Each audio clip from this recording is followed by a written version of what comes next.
డ్యూటీలు చేసే పోలీసులు అడవిలో తిరిగే అన్నలు. ఆయుధాలంటే ఇళ్ల దగ్గరనే ఉండేటి మునుపు. లీడర్లు సెలబ్రిటీల దగ్గర కూడా తుపాకులుంటాయి. కాకుంటే వాటికి లైసెన్స్ ఉంటది. సర్కార్ పర్మిషన్ తో తెచ్చుకుంటారు. కానీ ఈ నడుమ పట్నంలో కూడా బయట పడుతున్నాయి అబ్బా. కత్తులు కటార్లు పట్టుకొని తిరిగే రౌడీ గుండెగాళ్ళు తుపాకులు పడుతున్నారు. ఈ ఏడికెళ్ళేస్తున్నారో ఎవరు సప్లై చేస్తున్నారో గాని గింతోడు గాంతోడు కూడా గన్ను పట్టబట్టే. గింత పాపం ఉంటాది.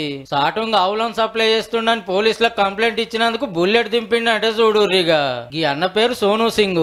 గోరక్షక్ దళంలో పనిచేస్తుండు. అయితే ఇబ్రహీం అనేటైన దొంగతనంగా ఆవులను కొంటబోతుంటే ఊకుగా పట్టించిండట పోలీసులకు. ఇద్దరికి ముందే పరిచయం ఉందట. ఇదే ముచ్చట మీద మాట్లాడుకుందామని సిటీ శివార్ల పోచారం కాడికి పిలిచి పిస్తోల్ తోటి కాల్చి పరారైండు.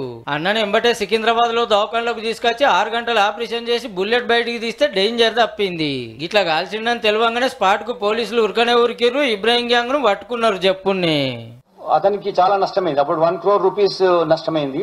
ఈ ఇన్ఫర్మేషన్ ఇస్తున్నాడు అని.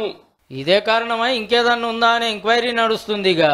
సోను సింగ్ ను చూస్తానికి సెంటర్ మంత్రులు బీజేపీ లీడర్లు చాలా మందే దవాఖానకు వచ్చిండ్రు. సోను సింగ్ వల్ల ₹1 కోటి నష్టం జరిగిందట ఆ ఫాల్తీ గానికి.